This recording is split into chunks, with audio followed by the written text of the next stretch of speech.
बेटी विदा कइके मामी जे रोए, अरे मामी जे रोए। अरे बैठी रसोइया के दुआर रे लालनवा, अरे बैठे रसोइया के दुआर रे लालनवा।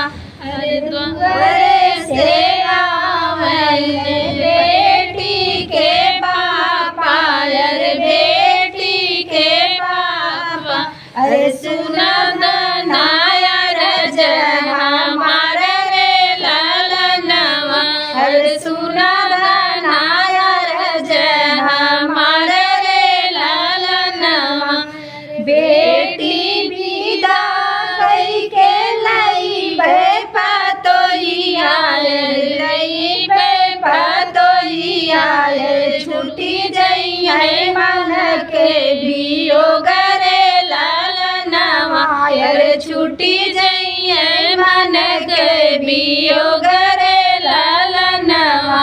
बेटी विदा कइके रोएली चाची, अरे बेटी विदा कइके रोएली चाची। अरे बैठी रसोइया दुआर रे लालनवा, अरे बैठी रसोइया दुआर रे लालनवा।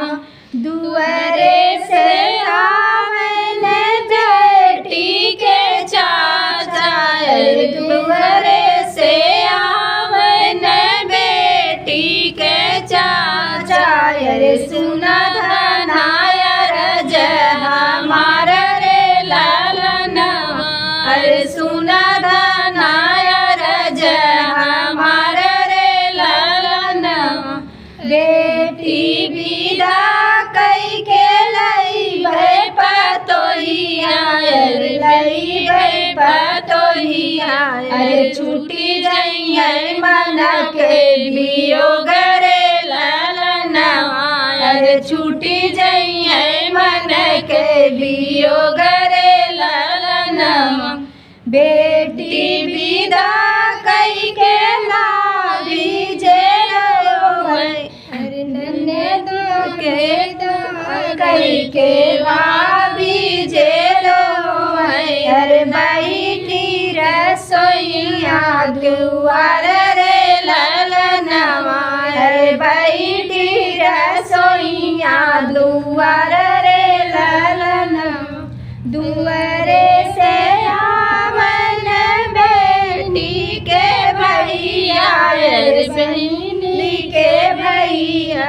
अरे सुना धनाया रज हमार रे लालनवा, अरे सुना धनाया रज हमार रे लालनवा।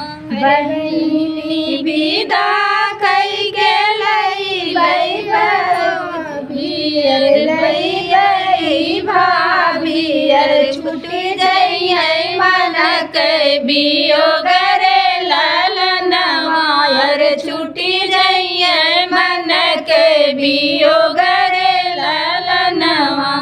बेटी विदा कइके मामी जे रोए, अरे मामी जे रोए। अरे बैठी रसोइया दुआर रे लालनवा, अरे बैठी रसोइया दुआर रे लालनवा। दुआरे से आवे बेटी के पापा, अरे बेटी के पापा। अरे सुना धनाया रज हमार रे लालनवा, अरे सुना धनाया रज हमार रे लालनवा। बेटी विदा कइके लइबे पतोहिया, लइबे पतोहिया। अरे छुटी जइहे मन के वियोग रे लालनवा, अरे छुटी जइहे मन के वियोग रे लालनवा। हमारा विवाह गीत कैसा लगा फुल वॉच करके देखना, कमेंट में कमेंट में ज़रूर ज़रूर बताना बताना। और गाने में जो भूल चूक हुई हो, टूटी हुई हो, उसको क्षमा करना।